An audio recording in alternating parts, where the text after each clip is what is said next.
Firman Allah pada Al-Quran Surah Qaf ayat 16. Dan sungguh, kami telah menciptakan manusia dan mengetahui apa yang dibisikkan oleh hatinya, dan kami lebih dekat kepadanya daripada urat lehernya. Ini adalah salah satu ayat untuk mengetahui apa rahasia yang ada pada diri seseorang itu. Assalamualaikum warahmatullahi wabarakatuh, sahabat dan sedulur yang dirahmati Allah. Dalam edisi video kali ini kita akan mengupas satu kalimat di dalam dunia tasawuf, yaitu Awaluddin makrifatullah, awal agama adalah mengenal Allah. Di dalam nuansa Jawa kuno, pelajaran tentang ilmu mengenal diri masih mempergunakan bahasa dan huruf Pallawa. Dan ilmu mengenal diri pada zaman sekarang sudah sangat langka. Jangankan masyarakat luas, sesama muslim pun tidak semuanya dapat menerima ilmu mengenal diri tersebut. Man arafa nafsahu fakat arafa rabbahu, yang berarti, barang siapa mengenal dirinya, maka ia akan mengenal Tuhannya. Pengenalan diri adalah gerbang awal menuju pengenalan kepada Allah. Belum sempurna pengenalan diri kita kepada Allah, sebelum kita mengenal diri dan mengenal akan asal-usul diri. Maksud mengenal diri itu adalah mengenal akan rahasia hakikat diri, siapa diri itu yang sebenarnya. Di dalam untuk mengenal Allah, kita terlebih dahulu harus mengenal siapa sebenarnya diri kita, diri zahir dan diri batin. Diri kita terdiri atas dua bagian, yaitu diri yang zahir dan diri yang batin. Adapun diri yang batin adalah rohani dan berasal dari cahaya ilahi. Yang dikatakan diri yang sebenarnya diri adalah hayat, dan yang dikatakan sebenar hayat itu adalah nyawa, dan yang sebenar nyawa itu adalah nafas, dan yang sebenar nafas itu adalah ruh, dan yang sebenar ruh itu adalah sifat yang tujuh. Sifat yang tujuh itulah yang dikatakan namanya dengan Nur Muhammad. Sifat yang tujuh adalah Nur Muhammad juga. Sifat yang tujuh atau Nur Muhammad tiada lain adalah Allah itu sendiri. Semua itu adalah tajalli dari kalam Allah pada diri manusia. Rasulullah juga bersabda, matikan dirimu sebelum engkau mati. Yang dimaksud adalah mati secara maknawi. Bukan jasad yang mati, tapi rasa kepemilikanmu terhadap tujuh sifat tadi yang dimatikan. Jika engkau telah mengakui bahwa yang berkuasa hanya Allah, yang berkehendak hanya Allah, yang mengetahui, yang hidup, yang mendengar, yang melihat dan berkata hanyalah Allah, maka engkau telah mematikan dirimu. Dan saat itu yang tersisa hanyalah Allah di dalam pandanganmu, diri tidak memiliki apa-apa. Siapa yang sebenar aku, yang sebenarnya aku itu tiada kata, tiada suara dan tidak bisa disebut. Mengapa aku itu tidak bisa disebut? Karena yang aku itu adalah batin. Batinnya itu adalah gaibul guyub. Apabila dirinya itu batin gaibul guyub, gaib di dalam gaib, batin di dalam batin, maka gaibul guyub itulah yang dikatakan namanya dengan kosong. Dalam ketiadaan atau kosong, dalam keadaan itulah yang disebut namanya hampa. Dalam kekosongan dia adalah kosong, dalam ketiadaan atau hampa, dalam kekosongan ketika itulah telah duduk pada makam tidak ada lagi namanya. Suara tidak ada lagi, kata tidak ada lagi, hanyalah Allah yang ada. Bagi orang yang telah mengenal akan rahasia dirinya, berarti sudah mengenal Allah. Allah itu kata yang tiada terkatakan, yang maknanya adalah gaib. Di dalam kegaiban kosong dan di dalam ketiadaan hampa. Di dalam kekosongan tidak bisa diceritakan, kalau kita ceritakan itu bukan dirinya. Dirinya tidak bisa disebut dan diceritakan, kalau diceritakan dia akan bersifat. Namun, walaupun dia dapat diceritakan lalu dia bersifat, hakikat dia tiada bersifat namun dia ada. Dia baru bisa disebut dan baru bisa diceritakan apabila dirinya ingin dikenal. Disitulah dia menjelaskan tentang rahasia hakikat dirinya. Aku adalah perbendaharaan yang tersembunyi. Inilah ilmu para wali Allah dan para arif billah, yaitu orang yang telah sampai pada makam fana dan ridho ilahi. Tidak lagi berucap sembarangan, karena setiap ucapannya adalah kalam Allah. Ia tidak akan berdusta, tidak akan berkata kotor, dan tidak akan menyakiti. Jika ia marah, maka murka Allah pun akan nyata. Namun jika ia dihina, dicaci, ia tetap diam saja. Namun Allah yang akan membalaskannya. Inilah makam fana, makam di mana semuanya lebur dalam Allah. Inilah makam yang tidak begitu banyak dibahas. Bahkan para wali pun hanya membicarakannya jika ada yang benar-benar bertanya. Jika seseorang telah sampai ke dalam makam ini, maka ia masuk pada tingkatan akmanul yakin. Tiada huruf dan tiada suara, segala yang ada hanyalah Allah. Aku adalah perbendaharaan yang tersembunyi, dan aku ingin dikenal siapa aku. Karena aku ingin dikenal siapa aku, maka aku jadikan sesuatu itu dari diriku sendiri. Agar dia mengenal aku, akulah sebenarnya yang wujud dan nyata pada dirinya.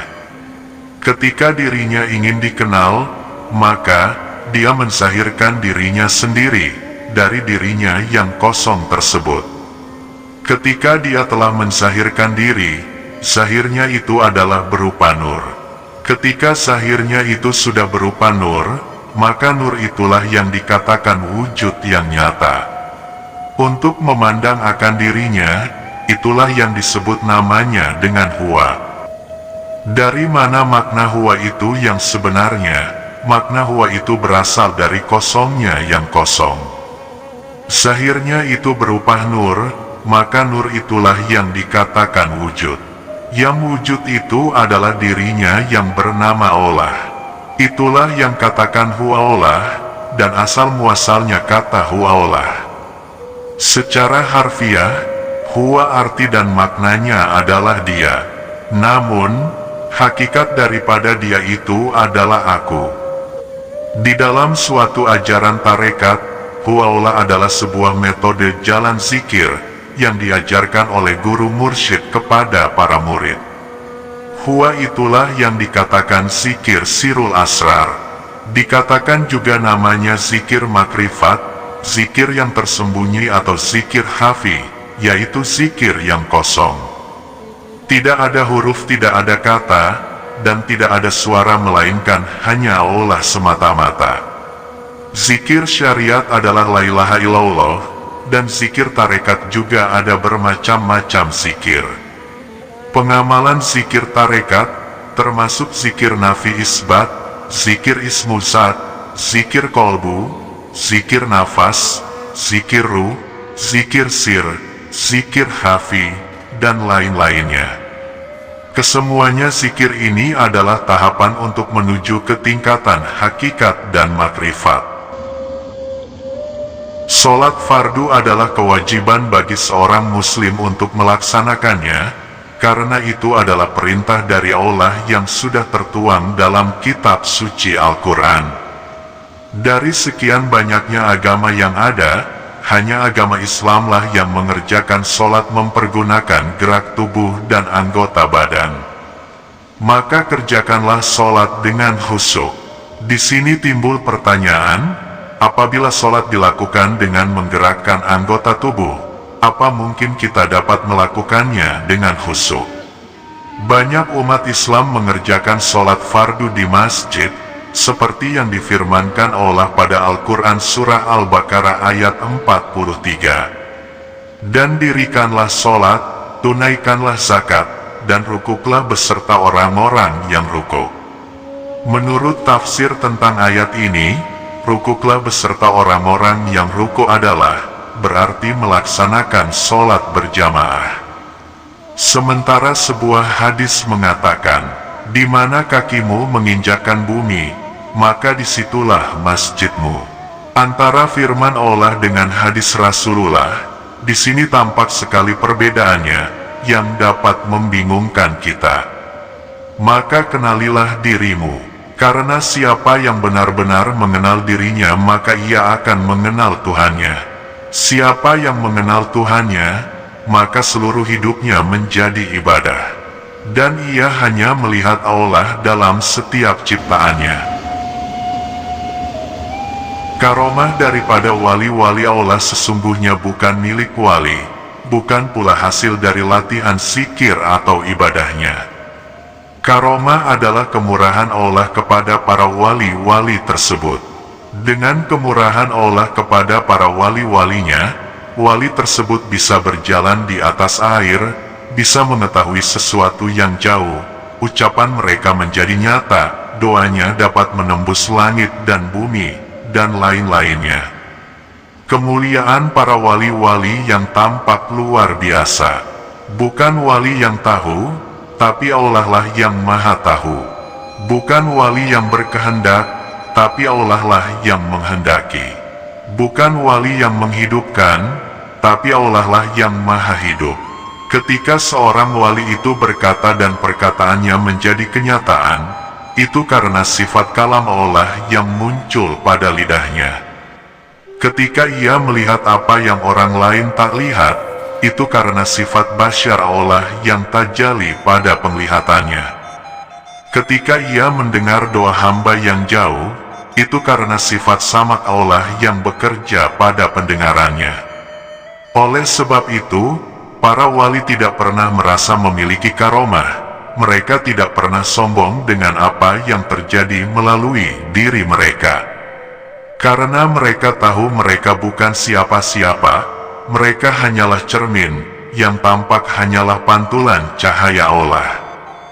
Jika engkau memuji wali, sebenarnya engkau sedang memuji Allah. Karena segala sesuatu yang muncul dari wali itu adalah sifatullah.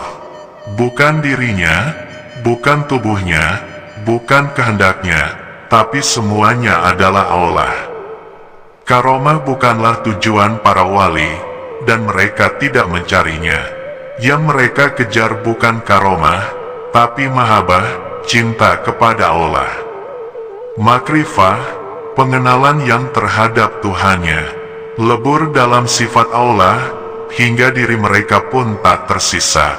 Dan ketika diri mereka telah tiada atau fana, yang tersisa hanyalah Allah. Karomah muncul bukan karena mereka mulia, tapi karena Allah memuliakan dirinya sendiri melalui mereka atau melalui para wali-walinya. Dialah Allah, dan para wali itu hanyalah cermin bagi cahayanya. Orang yang berjalan di jalan makrifat, tidak meninggalkan syariat. Tasawuf justru menghidupkan syariat dengan ruhnya. Syariat adalah perintah lahir, dan hakikat adalah cahaya di balik perintah itu. Syariat adalah kulit, dan hakikat adalah isi. Para ulama tasawuf mengatakan, kulit melindungi isi, dan isi memberi makna kepada kulit. Keduanya tidak dapat dipisahkan.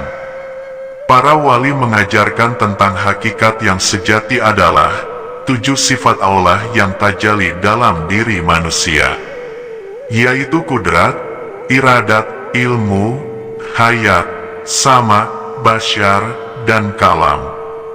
Mereka para sufi mengatakan, yang tahu, yang berkuasa, yang hidup, yang mendengar, yang melihat, dan berkata hanyalah Allah.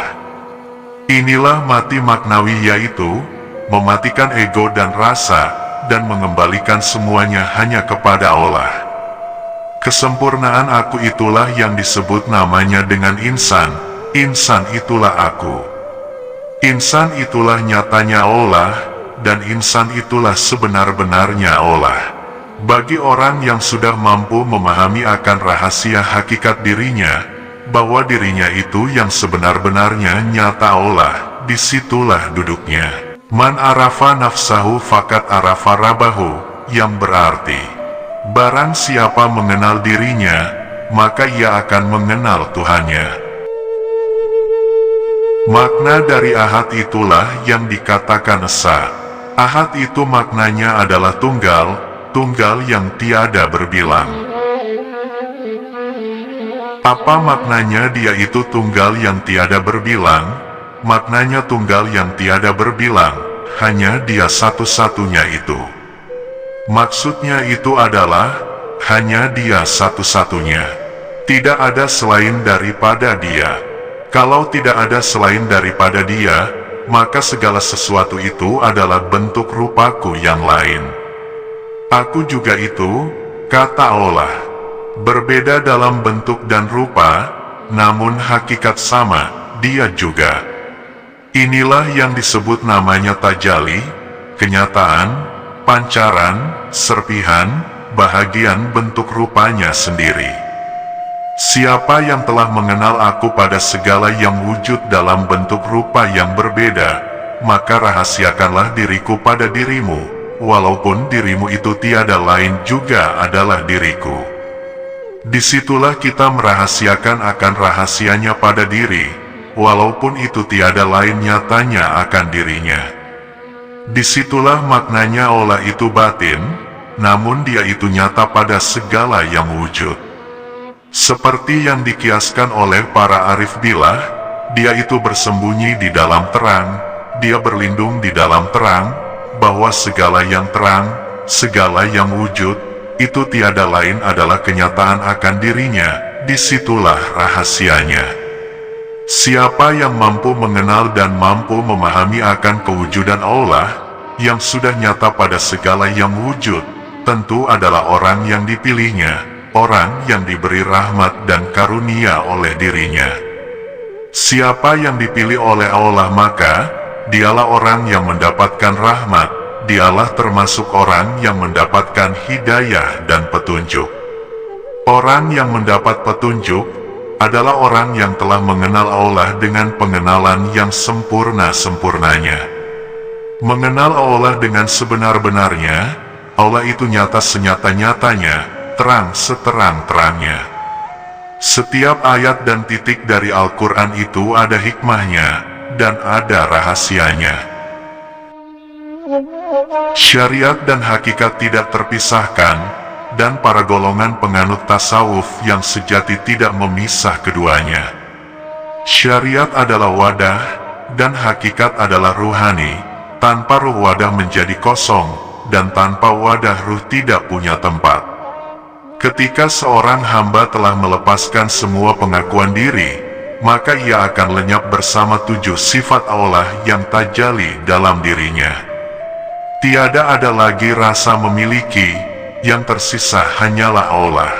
Rasa, ucapan, pendengaran, tatapan, penciuman, gerak, diam, pikiran, sifat, dan lain-lainnya, semuanya adalah sudah kehendak Allah. Inilah keadaan para wali-wali Allah, mereka telah fana, lebur dalam Allah. Hidup mereka semuanya adalah ibadah yang tiada henti, karena mereka telah mutlak berserah diri kepada Allah. Hatinya tak lagi memandang dunia, dirinya telah masuk ke dalam samudera makrifat yang luas, lenyap dalam kehadiran Allah. Telah masuk ke dalam makam sirullah, yaitu rahasia terdalam yang tak dapat dijelaskan dengan huruf dan suara. Inilah rahasia para wali-wali Allah. Ibadah mereka tiada henti bukan karena banyaknya amal, tetapi karena seluruh hidup mereka telah menyatu dengan kehendak Allah. Dalam hal ini Allah juga sudah mengatakan di Al-Quran pada surah Yunus ayat 623. Ingatlah, sesungguhnya wali-wali Allah itu tidak ada rasa takut pada mereka, dan mereka tak bersedih hati. Hati mereka telah tertambat hanya kepada Allah. Mereka tidak gelisah jika kehilangan dunia, jabatan, atau disakiti manusia. Para wali tidak takut dan tidak bersedih, karena mereka tidak melihat dunia sebagai tujuan. Dunia hanyalah bayangan, yang hakiki hanyalah Allah. Mereka yakin bahwa semua yang terjadi adalah dari Allah, dan semua akan kembali kepadanya. Ayat ini menyatakan dengan jelas bahwa para wali Allah tidak takut kepada siapapun kecuali Allah. Kewalian seseorang bukan dilihat dari sorban, jubah, atau karomahnya. Bukan juga mengharapkan pengakuan atau gelar dari manusia. Kewalian adalah sampainya seseorang itu pada makam rohani. Seorang hamba mulai melebur oleh cinta dan cahaya Allah. Ada tanda-tanda yang halus yang tak tampak oleh mata kasar, tapi terasa dalam hati yang jujur dan bersih. Hati yang takut kepada Allah, dan tidak merasa memiliki, semua itu hanya milik Allah. Diamnya adalah zikir batin yang tak terdengar. Kenikmatan paling dalam dari kewalian seseorang adalah, lenyapnya aku, yang tersisa hanyalah Allah. Pertanda dari seorang wali yang paling jelas adalah akhlaknya. Bukan karomahnya, bukan ucapannya, dan juga bukan pengakuannya. Tapi kelembutan hati dan bersifat welas asih, yang terpancar dari pribadinya. Wali itu bersifat rendah hati, karena telah mengenal dirinya bahwa ia bukan siapa-siapa. Wali itu sabar, karena ia tahu bahwa semua yang terjadi adalah kehendak Allah.